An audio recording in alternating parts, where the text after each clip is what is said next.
Puji Tuhan, shalom. Sekali lagi shalom. Kembali kita beribadah di rumah Tuhan pada pagi hari ini, dan mari kita siapkan hati kita untuk datang menyembah Tuhan pada pagi hari ini. Mari kita sebelum memulai ibadah bersama-sama berdoa. Mari kita berdoa. Selamat pagi Bapa, selamat pagi Tuhan Yesus, selamat pagi Roh Kudus. Terima kasih untuk penyertaan Tuhan dalam setiap kehidupan kami. Terima kasih satu hari lagi Kau sudah tambahkan untuk setiap kami, sehingga kami boleh ada pada pagi hari ini. Kami boleh bersama-sama memuji memuliakan nama-Mu. Itu semua karena anugerah-Mu yang besar dalam kehidupan kami. Terima kasih Tuhan Yesus. Saudara-saudara iman kami masih dalam perjalanan, Kau tibakan di tempat ini dengan selamat, tanpa kekurangan satu apapun. Di dalam Yesus kami mengucap syukur dan kami serahkan ibadah kami pada pagi hari ini. Haleluya, amin. Mari kita sama-sama berdiri di hadapan Tuhan. Kita akan pujian kita. Engkau Yesus permata hatiku. Engkau Yesus permata hatiku. Engkau Yesus mutiara dalam jiwaku. Engkau Yesus harta dalam hidupku. Engkau Yesus segalanya bagiku.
terima kasih.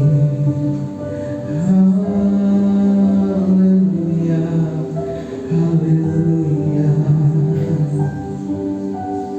Kita katakan kau sembah, kau sembah, Yesus kau Allahku. Kau sembah dengan senang hati, sembah Yesus kau Tuhanku. Tiada lain yang layak disembah. Kau sembah Yesus kau Allahku. Kau sembah dengan senang hati. Kau sembah Yesus kau Tuhanku. Tiada lain yang layak disembah. Kembali kita katakan, kau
bersatu hati kami kata katakan di dalam nama Yesus.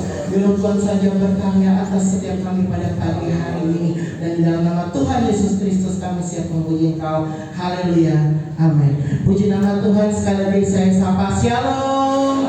Puji nama Tuhan. Kita percaya pada pagi hari ini Tuhanlah kekuatan kita, Tuhanlah mazmur kita, Dialah keselamatan kita. Haleluya. Mari kita berpujian.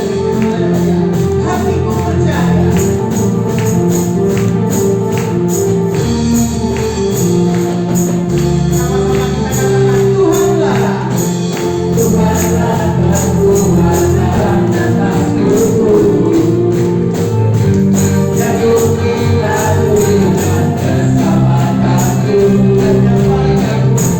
Hanya padamu hati percaya.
Haleluya.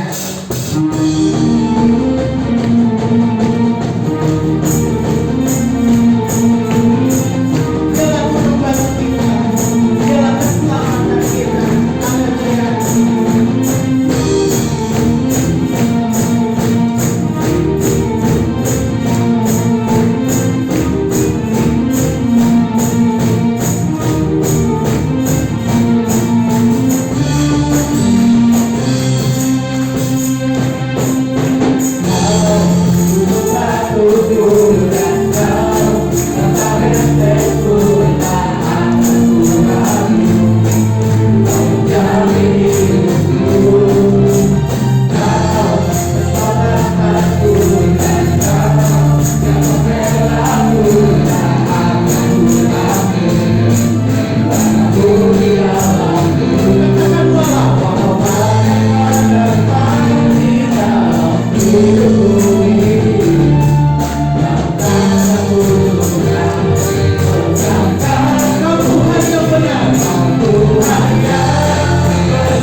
Bagi Bapak, Ibu, Saudara yang menyaksikan kasih Tuhan, saya persilakan.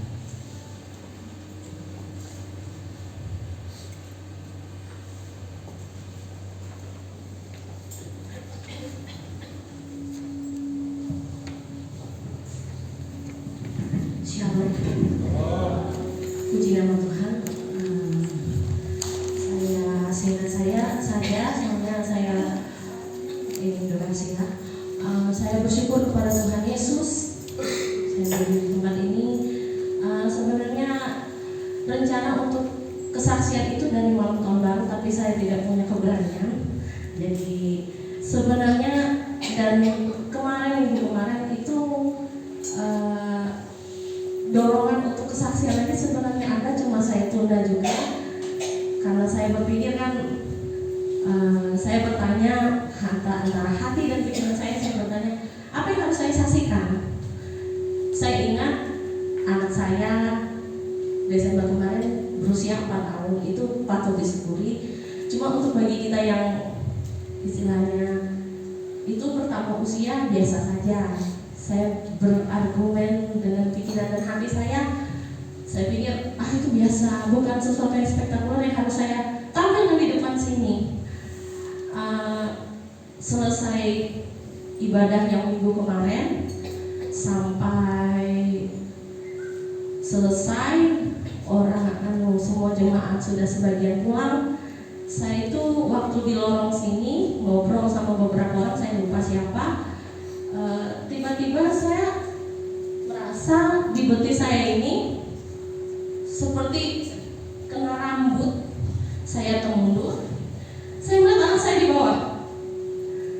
Dia itu memegang heel saya, tangannya terjepit di jempolnya sini sedikit, kesakitan.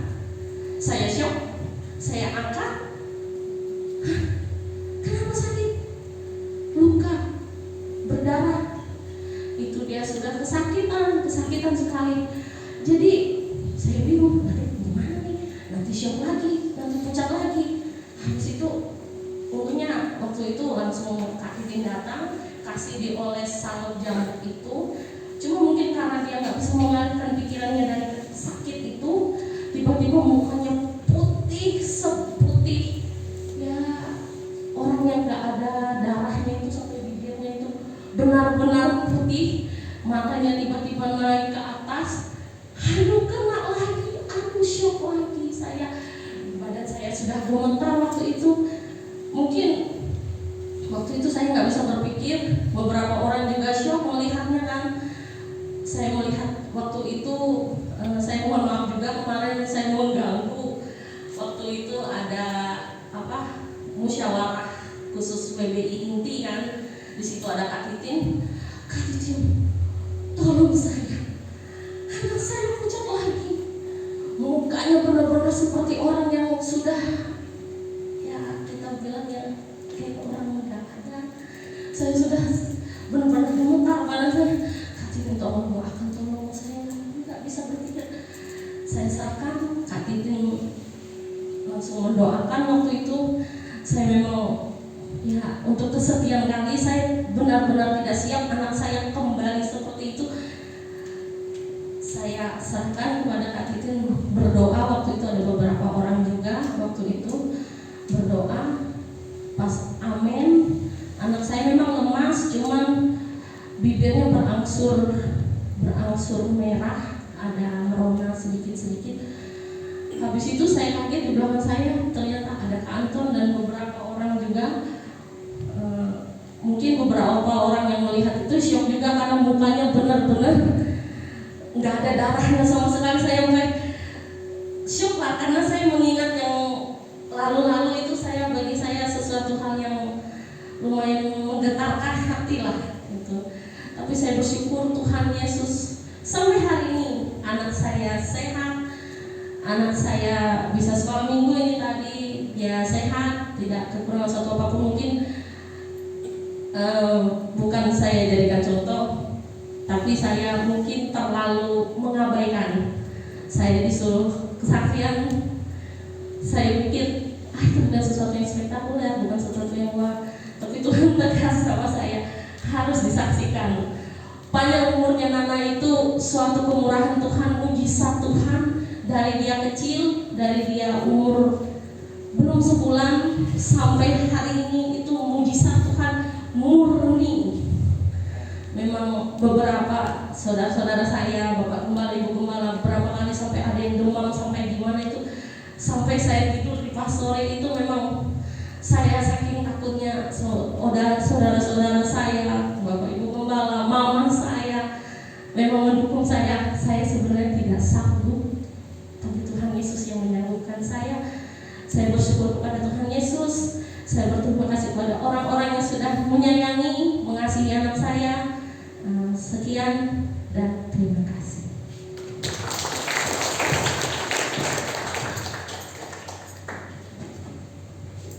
Puji nama Tuhan, kesaksian luar biasa di mana kita senantiasa memerlukan pertolongan Tuhan dan kita selalu mengandalkan Tuhan.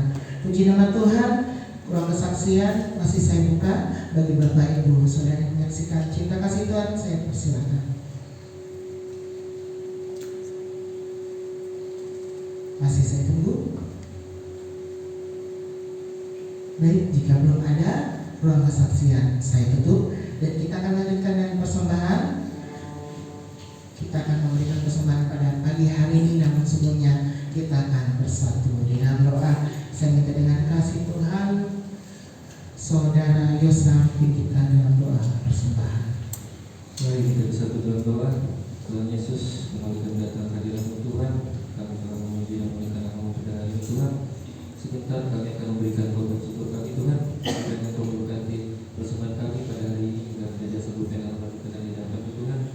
Semoga doa dan ucapan syukur kami dalam nama Tuhan Yesus Kristus. Kami berdoa dan ucap syukur. Haleluya. Amin. Amin. Yang bertugas disilakan kita pujian. Yesus adalah kekuatan. Selamat memberi Tuhan dan berkati. Yesus adalah kekuatan. Yesus adalah kekuatan.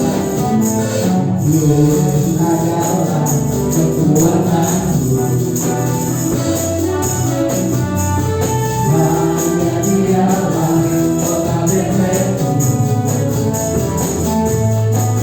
Yang memberikan segala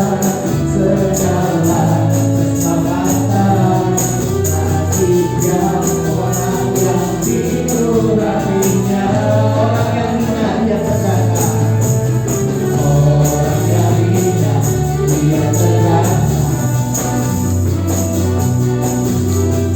orang yang miskin dia pulangkan.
atas puji-pujian kami. Dan sebentar Tuhan, kami akan mendengar sebagian daripada firman. Mari Tuhan tuntun kami sekalian, agar kami dapat menyerap seluruh kebenaran, dan mampukan kami sekalian untuk melakukannya di dalam kehidupan kami dengan setia hari lepas hari. Terima kasih Bapa. Kami serahkan pemberitaan firman Tuhan pagi hari ini sepenuhnya di dalam pimpinan Roh Kudus, dan di dalam nama Yesus kami berdoa dan mengucap syukur. Haleluya. Amin. Silakan duduk.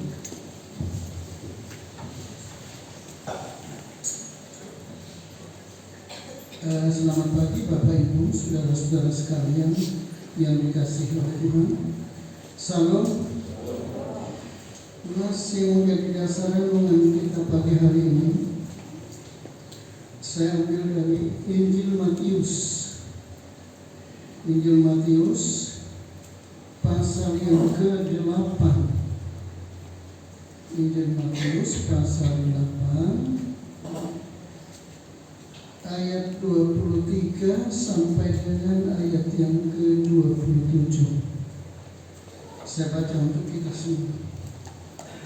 Yang berbunyi demikian.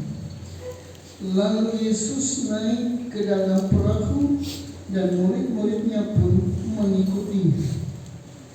Sekonyong-konyong mengamuklah angin ribut di danau itu, sehingga perahu itu ditimbus gelombang, tetapi Yesus tidur.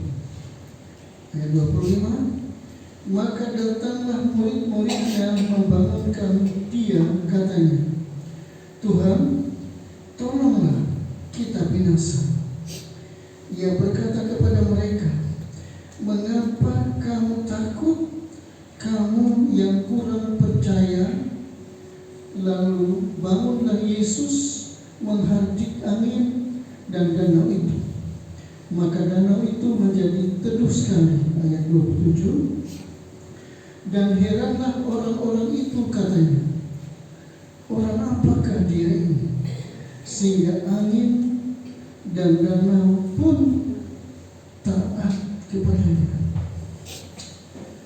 Puji Tuhan, Bapak Ibu sekalian yang dikasihi oleh Tuhan. Paulus tegas berkata bahwa apa yang terjadi dahulu itu menjadi pelajaran bagi kita yang hidup di zaman akhir. Nah, tentu nas ini juga menjadi pelajaran bagi saya dan juga bagi panjenengan semua. Dan kalau kita melihat di sana ayat 24, sekonyong-konyong mengamuklah angin ribut di danau itu, sehingga perahu itu ditimbus gelombang, tetapi Yesus tidur. Bapak Ibu, saudara-saudara sekalian yang dikasihi oleh Tuhan, sebagian dari murid-murid Tuhan, mereka adalah nelayan-nelayan yang berpengalaman, dan mereka bukan hanya waktu itu berada di danau, tetapi seringkali. Nah, kemudian di dalam peristiwa ini terjadi angin topan yang dahsyat. Kalau di dalam Injil Markus disebut sangat dahsyat. Coba kita lihat di dalam Markus pasal 4 ya. Markus pasal 4 ayatnya yang ke 37. Pasal 4 ayat yang ke 37. Lalu mengamuklah taufan yang sangat dahsyat, dan ombak menyembur masuk ke dalam perahu, sehingga perahu itu mulai penuh dengan air.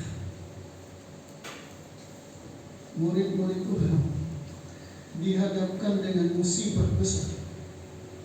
Murid-murid Tuhan dihadapkan dengan pergumulan yang besar.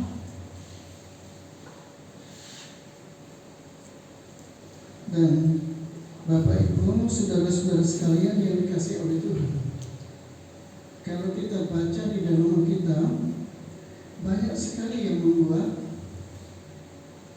masalah dalam kehidupan manusia. Banyak hal yang membuat manusia itu bergumul dalam pergumulan yang besar. Kalau kita baca di dalam kitab Kejadian, di dalam topik yang lainnya, waktu manusia itu jatuh ke dalam dosa, apa yang mereka lihat? Adam dan Hawa lihat apa yang mereka alami. Mereka tanpa busana. Kita bisa membayangkan taman Taman Eden itu penuh dengan kemuliaan Tuhan. Taman Eden itu penuh dengan anugerah Tuhan. Mereka hidup di dalam kemuliaan, tetapi begitu mereka jatuh ke dalam dosa, ada pergumulan ini dalam konteks yang lain. Dan kalau kita melihat dalam pergumulan itu, Adam dan Hawa berusaha untuk mengatasinya, tetapi apa yang dilakukan manusia itu tidak menurut standar Tuhan. Nah kemudian kalau kita melihat apa yang terjadi di dalam kehidupan Adam dan Hawa, ada ketakutan yang mencekam. Mereka takut menjauhi Allah. Nah jadi kita kembali ke nas ini murid-murid Tuhan pada saat itu, sekalipun Yesus bersama-sama mereka dihadapkan dengan pergumulan yang besar. Padahal mereka sebagian besar nelayan yang berpengalaman di sungai, di laut, bahkan di danau. Dan ini tentunya menjadi pembelajaran bagi kita hari ini, bahwa hidup kita mungkin di masa lalu, bukan mungkin masa lalu, masa sekarang, dan mungkin juga masa yang akan datang, kita dihadapkan dengan banyak pergumulan, termasuk angin ribut dan badai topan. Bapak Ibu, saudara-saudara sekalian yang dikasihi oleh Tuhan, apa tindakan murid-murid Tuhan pada saat itu? Apa yang mereka lakukan? Kita lihat di Injil Matius tadi Injil Matius tadi pasal yang ke-8 ayatnya yang ke-25 dan 26, yang berbunyi demikian. Maka datanglah murid-muridnya membangunkan dia, katanya, Tuhan, tolonglah kita binasa. Ayat 26, ia berkata kepada mereka, mengapa kamu takut? Kamu kurang percaya. Lalu bangunlah Yesus, menghardik angin dan danau itu, maka danau itu menjadi teduh sekali.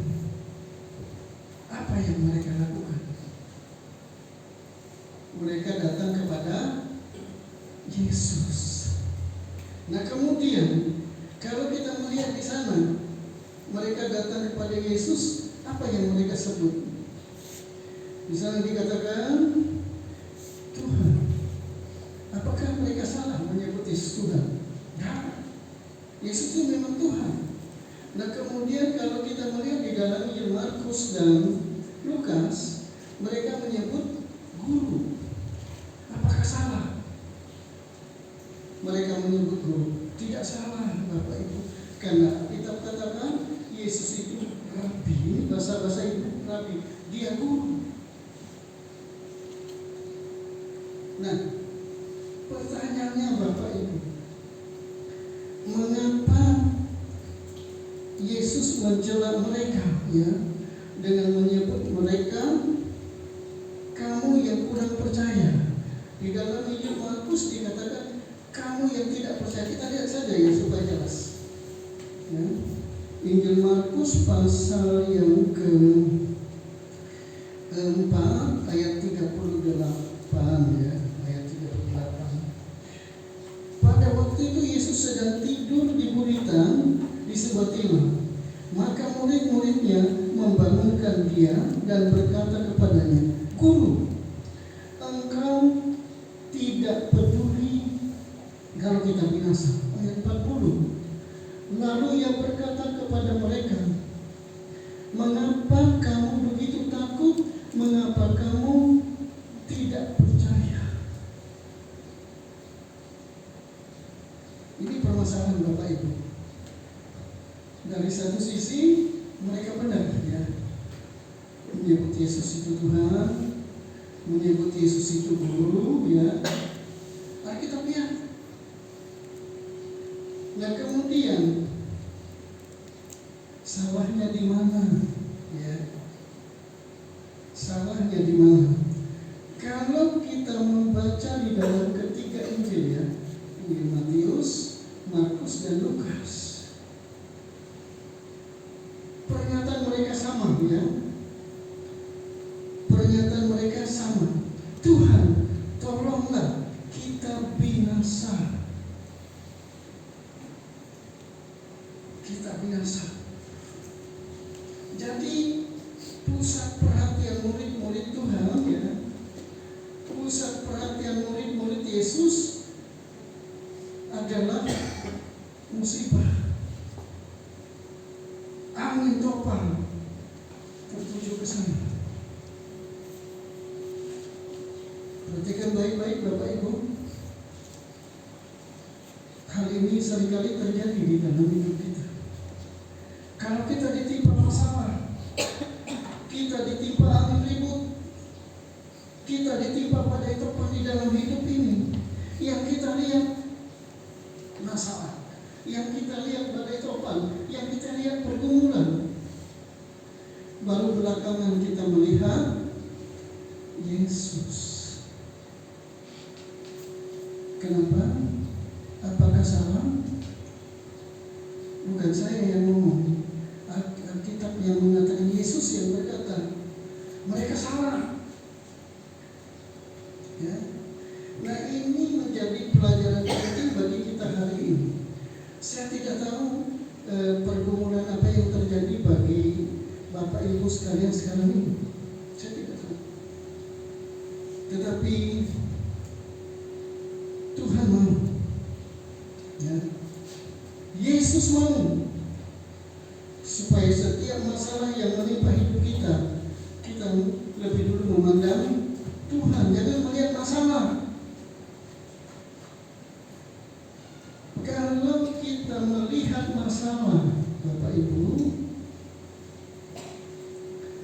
ini mempengaruhi hubungan kita dengan Tuhan, mempengaruhi iman dan percaya kita kepada Tuhan. Ini penting hari ini Bapak Ibu, untuk kita perhatikan baik-baik. Nah kemudian kalau kita melihat apa tindakan mereka, sekali lagi mereka datang kepada Yesus dan berdoa. Dan betul, doa mereka dijawab Tuhan, disertai dengan teguran. Bahasa sehari-harinya lain kali, jangan seperti ini lagi, ini keliru, ini salah. Murid-murid Tuhan yang ada saat itu, mereka sudah tiada. Berarti firman Allah ini ditujukan kepada kita hari ini. Saya minta dengan kasih Kristus, apapun yang terjadi dalam hidup kita, termasuk saya, yang pertama kita lihat Yesus. Nanti di akhir khotbah saya akan saya sampaikan kepada kita. Nah berikut Bapak Ibu, ya. Pertanyaannya, mengapa demikian? Mengapa murid-murid Yesus kok memandang masalah lebih dulu ya, konsentrasi mereka tertuju ke sana, nah kemudian baru mereka datang kepada Tuhan. Padahal sebelumnya, Bapak Ibu, ada 5 peristiwa besar. Ya, saya mencatat di sini ya. Ini kejadian setelah khotbah Yesus di bukit. Yang pertama, semua orang-orang yang hadir takjub. Mereka mengakui Yesus mengajar berbeda dengan ahli Taurat mereka.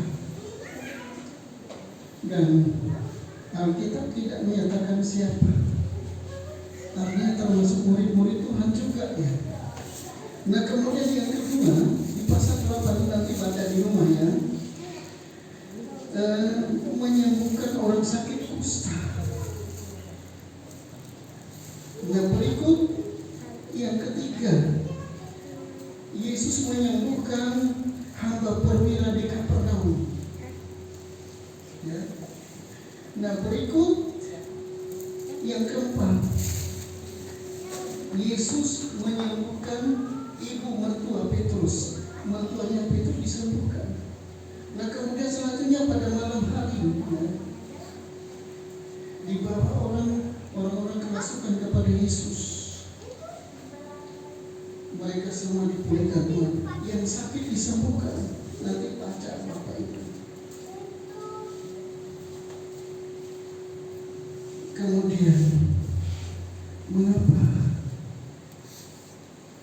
kejadian yang menimpa mereka pada saat itu, perhatian mereka tertuju kepada masalah, tertuju kepada angin ribut, tertuju kepada badai topan, bukan kepada Yesus.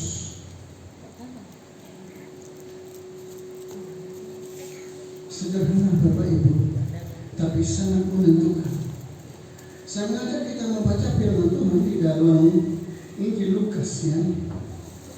Injil Lukas pasal 24. Injil Lukas pasal 24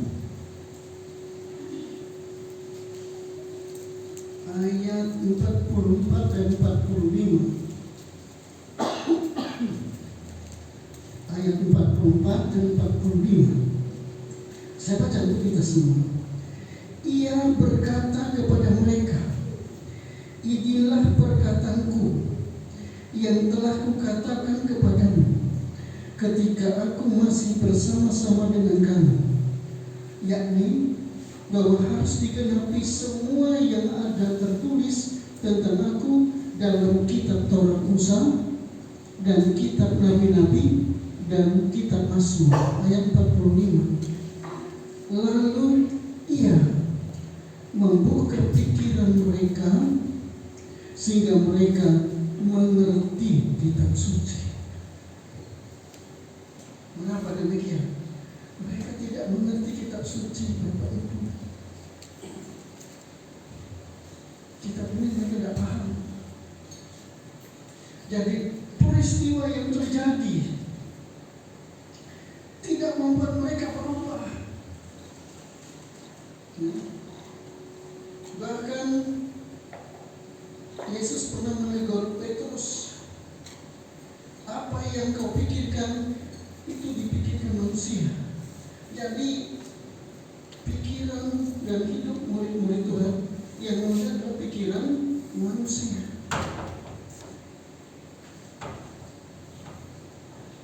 Dan Bapak Ibu, saudara-saudara sekalian yang dikasihi oleh Tuhan, untuk memahami kitab suci hanya satu tokoh yang bisa membuat kita jadi mengerti, yaitu Tuhan Yesus Kristus. Bahasa Ibraninya Gusti Yesus, anak Yesus ya. Dia bukan hanya mampu untuk membuka pikiran murid-murid Tuhan, tetapi dia berdoa untuk surga dan di bumi. Apa yang terjadi? Ditaklukkan oleh Yesus.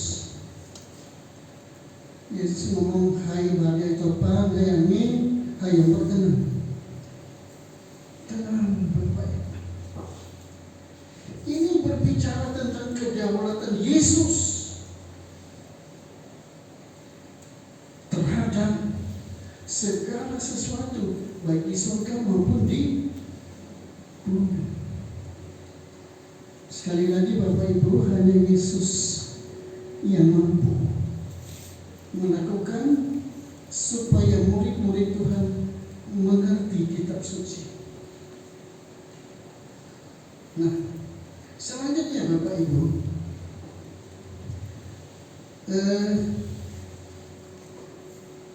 kita baca di dalam Roma pasal 8 ayat 28 ya. Ayat yang tidak asing lagi bagi kita. Roma pasal 8 ayat yang ke-28 yang berbunyi demikian. Kita tahu sekarang bahwa Allah turut bekerja dalam segala sesuatu untuk mendatangkan kebaikan bagi mereka yang mengasihi Dia, yaitu bagi mereka yang terpanggil sesuai dengan rencana Allah. Ini hari ini tidak ditujukan kepada jemaat di Roma, tetapi di jemaat Bukit Sion. Pertanyaannya Bapak Ibu, apakah kita sungguh-sungguh mengasihi Allah hari ini? Jawabannya ada pada kita. Dan saya percaya Bapak Ibu, kita ini orang sibuk, punya pekerjaan padat di rumah. Kalau Bapak Ibu tidak mencintai Tuhan, kalau saya tidak mencintai Tuhan, kita tidak ada di sini pagi hari ini. Kita harus bangga punya Yesus, menciptakan orang-orang yang mengasihi Tuhan. Jadi kita ini kita mengasihi Tuhan Bapak Ibu.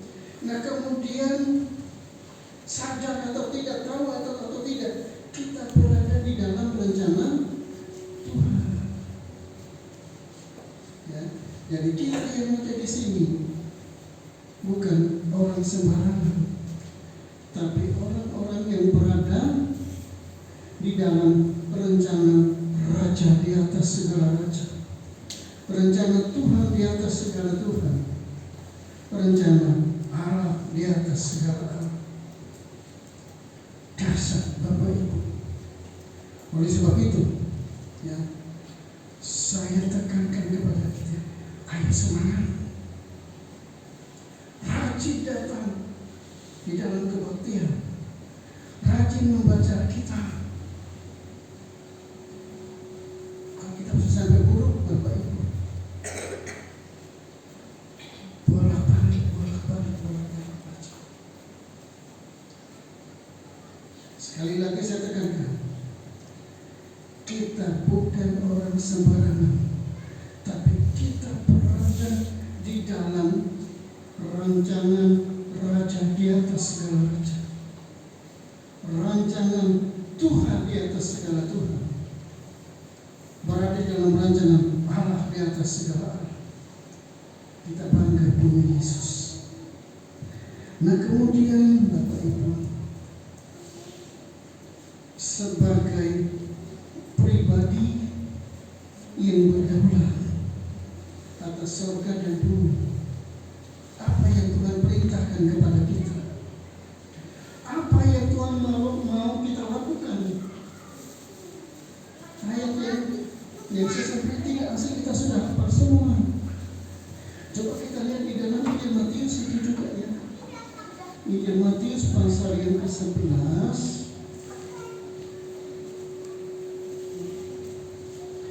ayat yang ke-29. Saya baca untuk kita semua. Pikulah aku yang kupasang dan belajarlah kepadaku, karena aku lemah lembut dan rendah hati, dan jiwamu akan mendapat ketenangan. Bagian awal dari pasal 29 itu dikatakan pikulah aku yang kupasang. Di dalam terjemahan yang lain saya catat ya. Saya catat, ikutilah perintahku. Nah, jadi murid-murid Tuhan pada saat itu disuruh oleh Tuhan untuk mengikuti perintah Tuhan dan belajar.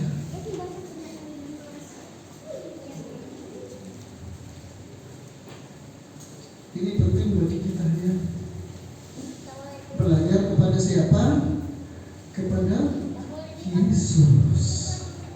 Nah, kalau kita belajar kepada Yesus, di sana dikatakan bahwa Yesus itu lemah lembut. Dia memiliki pribadi yang sangat mengayomi, sangat memahami orang-orang yang datang kepadanya. Nah, kemudian bagian akhir, dan jiwamu akan mendapat ketenangan. Badai topan, angin ribut, masalah boleh datang. Tetapi tatkala kita belajar kepada Yesus yang janji ini Tuhan,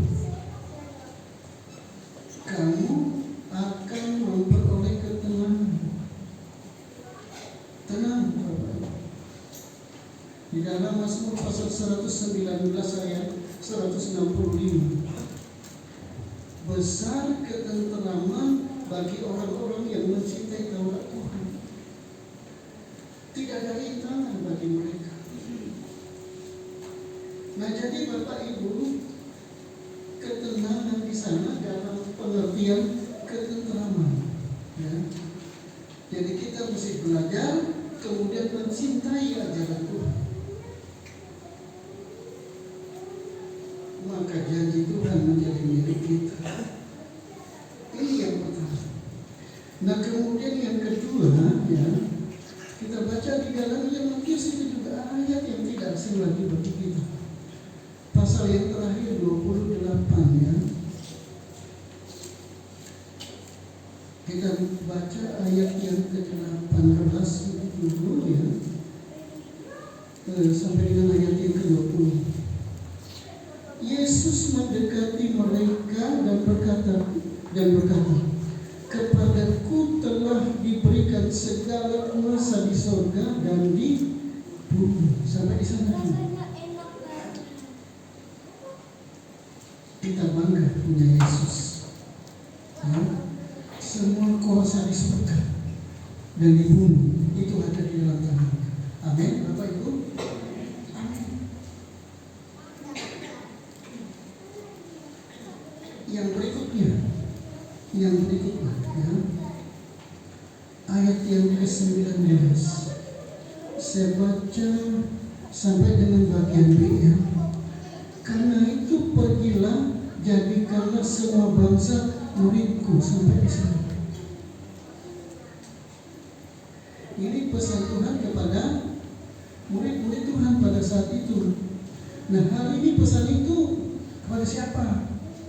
Kepada saya, kepada Pak Matius, Pak Alfred, Anton, berikut Agus, berikut Ibu Kristi. Ayo,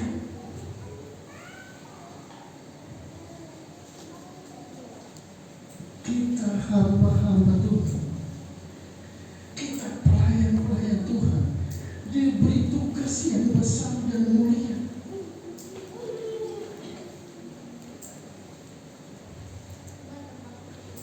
Kita diminta untuk semua bangsa milik Tuhan. Ini bukan hanya saya, bukan hanya kami yang ada, semua pendeta, semua pelayan Tuhan yang ada saat ini. Tuhan beri tugas. Saya katakan dalam nama Yesus, saya dan seluruh rekan-rekan hamba Tuhan siap melaksanakan tugas ini. Kenapa? Ayat 20 ya. Misalnya dikatakan, dan ajarlah mereka melakukan segala sesuatu yang telah kuperintahkan kepadamu. Dan ketahuilah, aku menyertai kamu senantiasa sampai kepada akhir zaman. Ini janji ya kepada semua pelayan Tuhan, semua hamba Tuhan, semua orang-orang yang melayani bekerja Tuhan. Ada janji. Allah, aku menyertai kamu senantiasa sampai akhir zaman. Immanuel. Sampai memutih rambutmu, rambut saya putih. Aku tetap dia, kata Tuhan.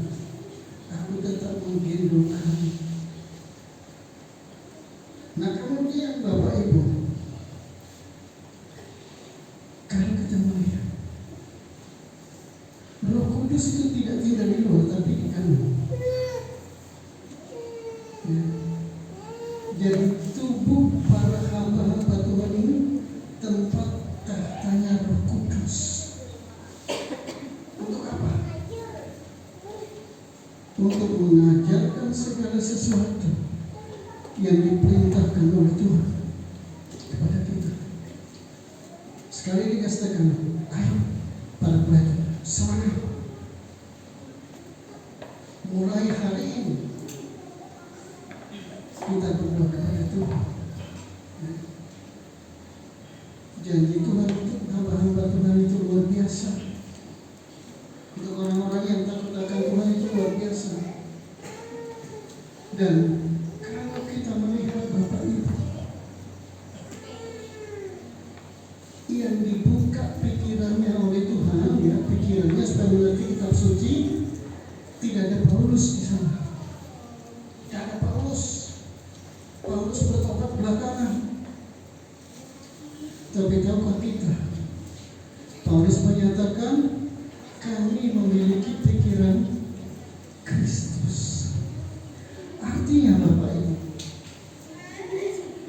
Yesus membuka pikiran mereka supaya mereka mengerti kitab suci. Ini pengertiannya universal. Orang-orang yang dilayani oleh murid-murid Tuhan juga mengalami pengalaman yang sama.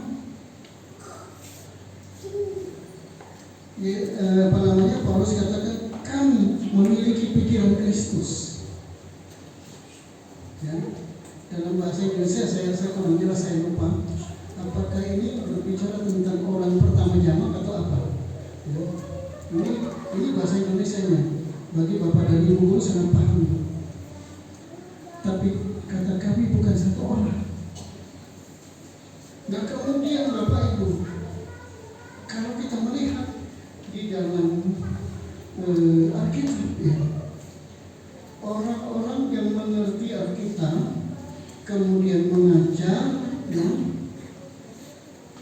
dan hasil dari pengajaran mereka melahirkan orang-orang yang mengerti firman Tuhan, mengerti rencana Tuhan.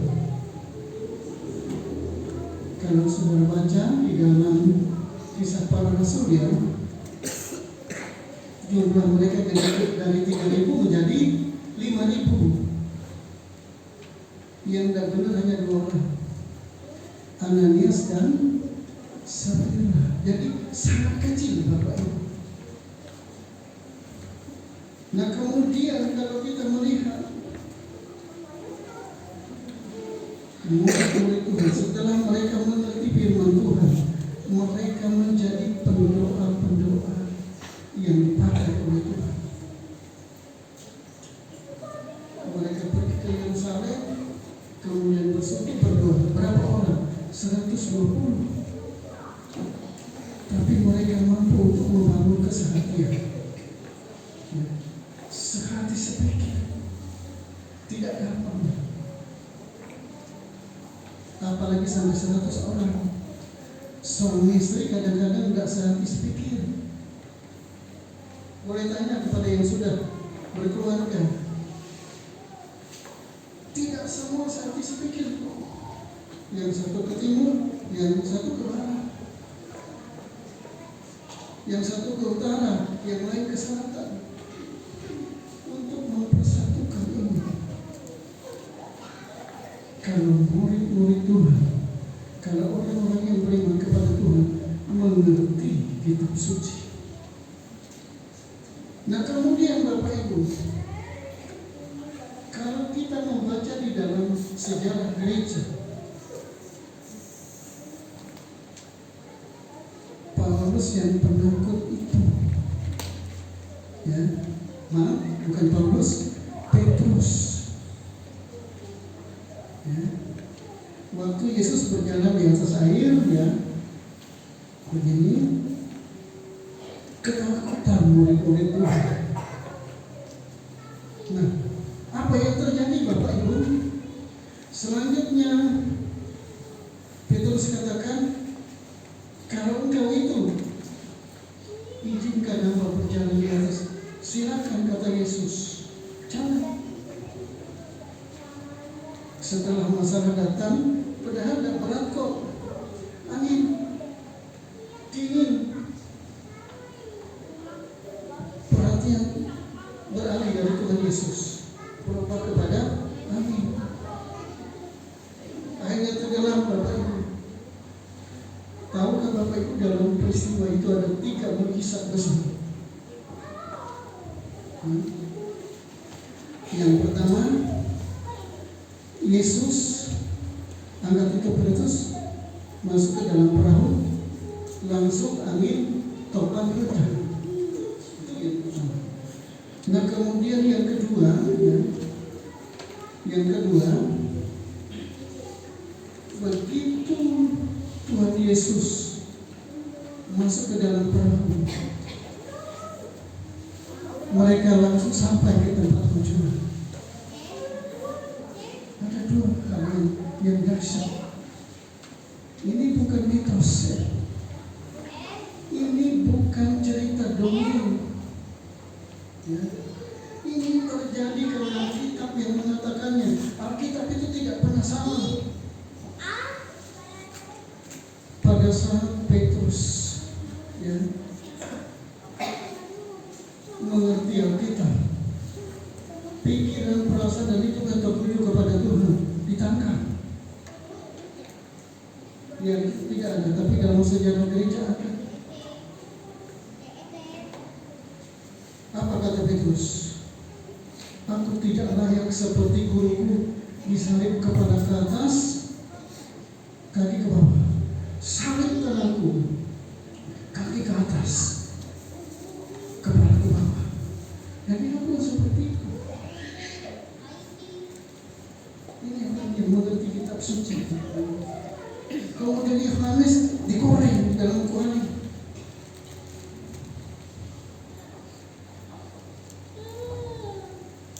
Yohanes tidak, jangan sakit nih.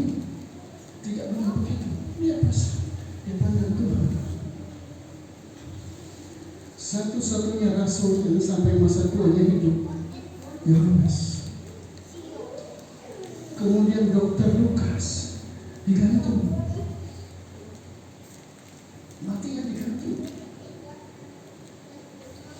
Bukan yang Iran sekarang itu rasul-rasul. Mereka tidak goyah. Nah, oleh sebab itu Bapak Ibu, Tuhan mau supaya kita semua hari ini mengerti kitab suci. Begitu Saya tegaskan sekali lagi, orang-orang yang dibuka oleh Tuhan pikirannya untuk mengerti kitab suci, kemudian melakukannya dengan setia dan melahirkan umat yang juga memahami kitab suci, termasuk kita hari ini. Amin. Buat firman Tuhan. Selanjutnya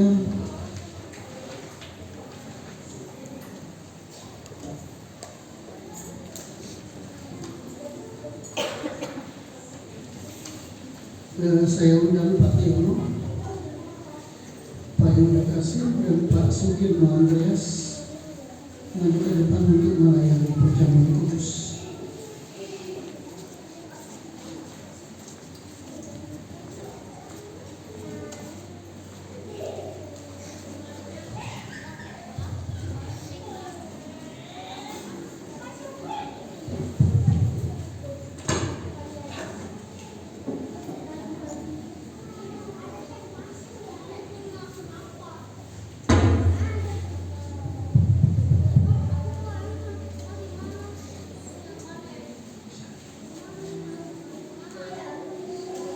Bentar ya, masih ada perbaikan sedikit.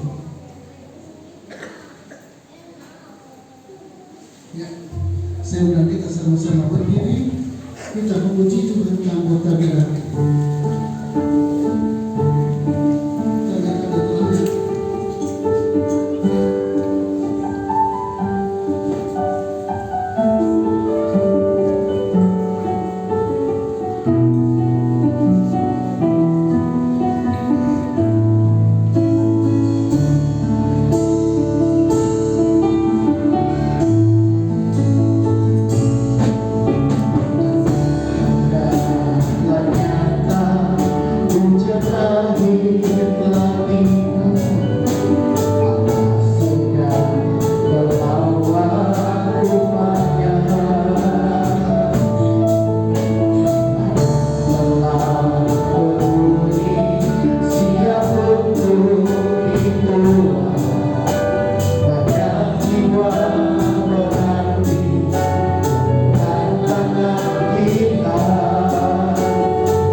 Kuasanya dinyatakan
menjadi anak-anak Tuhan yang kuat.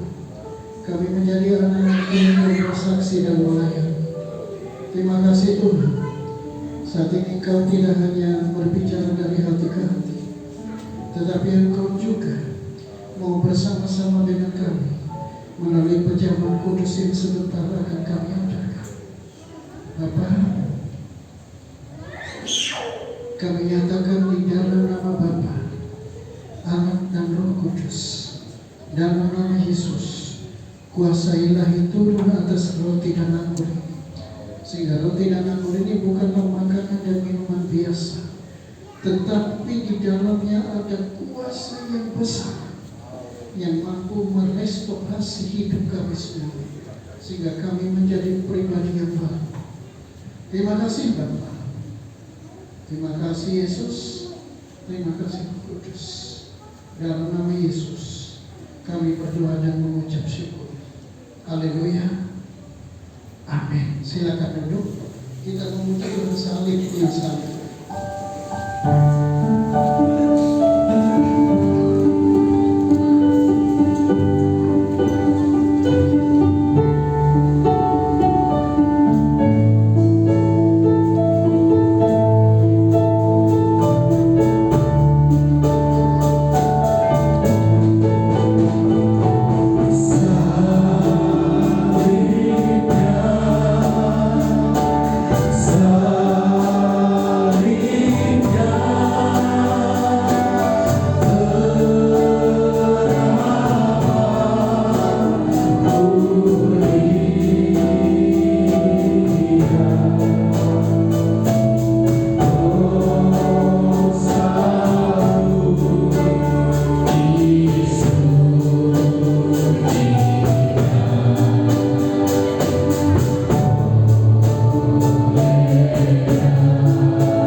adalah persekutuan dengan tubuh Kristus. Dalam nama Yesus.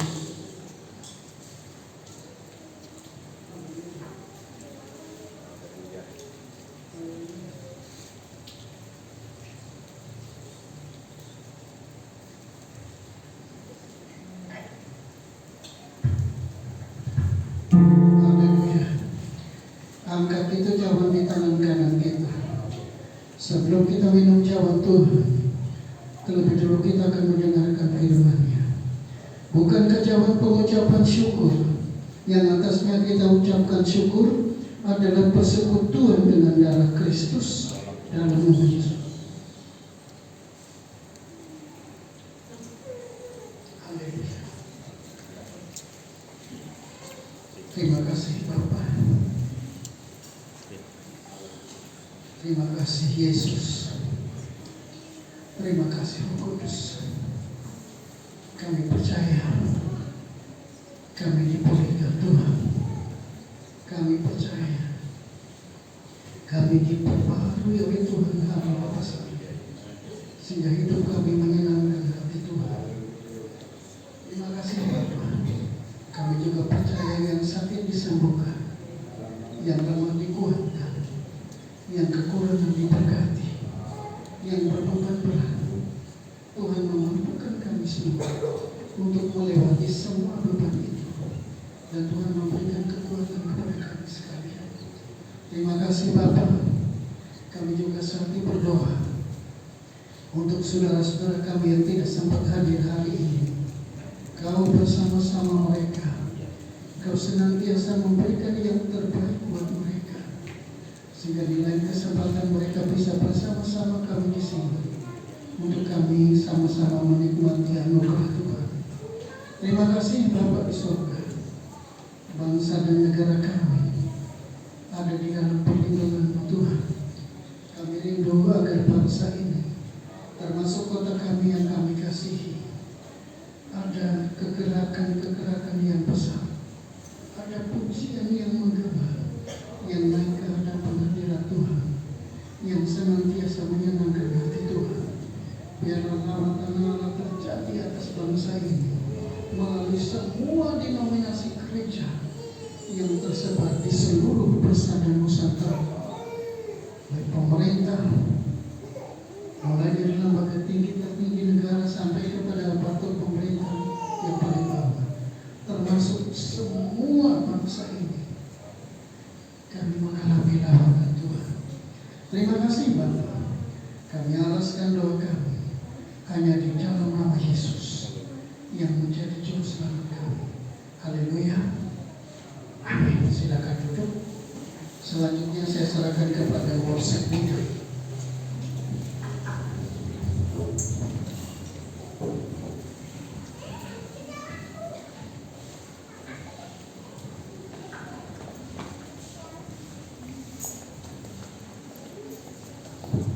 Puji nama Tuhan, kita sudah diberkati oleh firman Tuhan yang disampaikan oleh hamba-Nya, dan tiba saatnya kembali kita akan memberikan persembahan, baik persembahan persepuluhan maupun persembahan pembangunan. Sebelumnya kita akan bersatu dengan doa. Mari kita berdoa. Bapa yang baik, kembali kami mengucap syukur karena Engkau begitu baik dalam kehidupan kami. Engkau senantiasa memberkati kami melalui berkat-berkat rohani dan juga berkat-berkat jasmani dalam kehidupan kami. Dan tiba saatnya kami akan memberikan persembahan pada pagi hari ini, baik persembahan persepuluhan maupun persembahan pembangunan. Sebelumnya Tuhan Suci kuduskan persembahan kami, layakkan persembahan kami untuk menjadi alat perusahaan kerajaan-Mu di tempat ini, dan persembahan kami boleh menyenangkan hati Tuhan. Dan di dalam nama Tuhan Yesus Kristus kami berdoa dan mengucap syukur. Haleluya. Amin. Puji nama Tuhan, kita angkat pujian kita. Yesus adalah kekuatan. Selamat kembali Tuhan diberkati. Sama-sama kita katakan.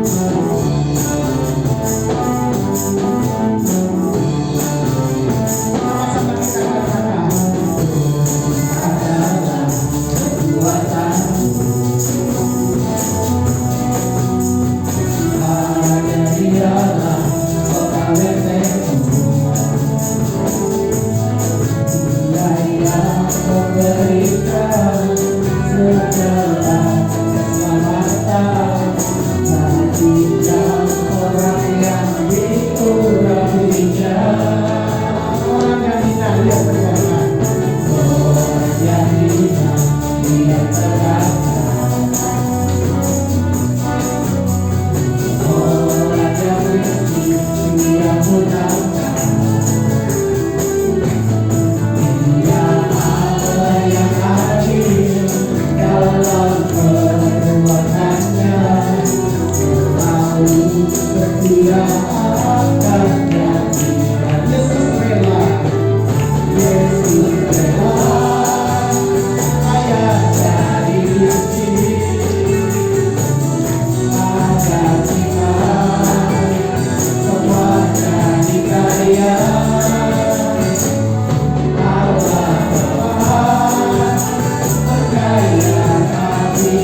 hari Jumat ada ibadah doa puasa dan pendalaman Alkitab atau pemuritan di tempat ini hari Jumat jam 6 sore atau pukul 18 waktu Indonesia Barat. Untuk Bapak Ibu sekalian, baik pelayan Tuhan maupun jemaat, diwajibkan ikut. Dan untuk dari pastori akan menyiapkan nasi dan Bapak Ibu saudara boleh membawa lauknya, karena kita akan sama-sama berfellowship buka bersama di tempat ini. Puji nama Tuhan. Kemudian hari Sabtu di tempat ini diadakan ibadah gabungan sekolah minggu. Kemarin Perwil meminta tempat kita untuk sekalian dikunjungi untuk ibadah sekolah minggunya. Jadi di tempat ini diadakan pada hari Sabtu nanti tanggal 7 jam 3 sore atau pukul 15 waktu Indonesia Barat. Jadi Bapak Ibu anak-anak sekolah minggu diajak dibawa ke tempat ini untuk sama-sama beribadah. Dan untuk ibadah pemuda akan digabung ke ibadah gabungan sekolah minggu. Jadi sorenya tidak ada ibadah pemuda remaja. Dan hari Minggu kembali kita beribadah di rumah Tuhan pada tanggal 8 Februari 2026 dengan pelayan Tuhan worship leader oleh Ibu Titin Sumarni, singer oleh Bapak Yuda Kasih, Ibu Rusnawati dan Ibu Lucy Selin Daniel. Pembicara pimaton oleh Saudara PDM Antonius MPH, petugas persembahan oleh Ibu Nuryani SPD dan Ibu Erni, operator LCD oleh Saudara Samuel Febrian, penerima tamu oleh Bapak Peter Dede dan Ibu Erlina Angelina Sitorus. Ada pengumuman untuk ibu-ibu dan wanita-wanita Gereja Bethel Indonesia di tempat ini dari pengurus. Setelah ibadah kita akan melaksanakan pengedaran persembahan tali kasih dan sekalian untuk bertahan sebentar karena ada beberapa hal yang akan diinfokan terkait dengan jadwal ibadah rutin dan info-info lainnya. Demikian pengumuman dari WGBI di tempat ini dari pengurus, dan selanjutnya saya serahkan kepada Bapak Gembala.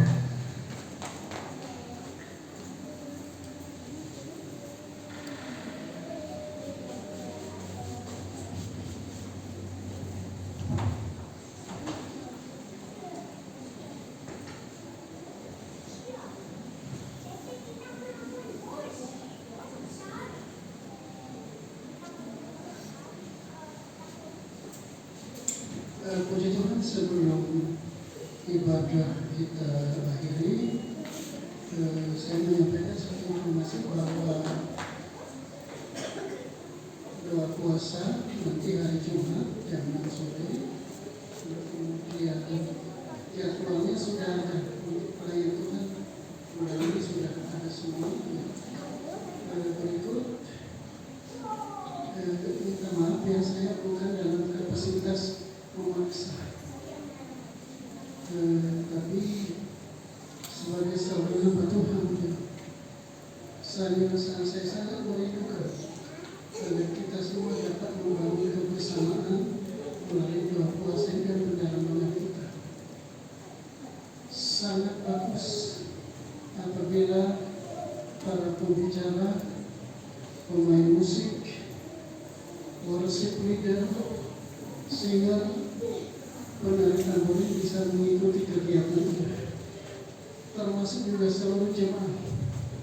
Sekali lagi saya bukan dalam kapasitas memaksa, tetapi sebagai orang-orang yang dibukakan oleh Tuhan hatinya untuk memahami firman Tuhan, saya pikir kita memahami semua. Saya kira itu saja ya. Kemudian bagi ya, ini mungkin waktu itu puasa, tapi belum ada mungkin berkat Tuhan untuk lapaknya, jangan sampai tidak datang ya. Kalau ada kerinduan, kita bersama-sama di sini berdoa untuk Tuhan. Saya bukan kapasitas takut Kalau jemaat kita pindah-pindah, bukan itu sasaran saya. Karena kalau itu sasaran, sudah banyak jemaat kita yang pindah ke gereja lain. Tetapi maksud saya supaya kita betul-betul kuat di dalam kita. Ya, kita betul-betul punya komitmen yang kuat untuk melayani Tuhan. Saya kira itu saja ya. Sehingga kita kembali berdiri, kita mengucapkan terima kasih Tuhan.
Saudara-saudara sekalian yang dikasihi oleh Tuhan, terimalah rahmat dan damai sejahtera dari Allah Bapa di surga, kasih sayangnya dari Tuhan Yesus Kristus dalam persekutuan dengan Roh Kudus tetap menyertai saudara-saudara semua sampai Maranatha.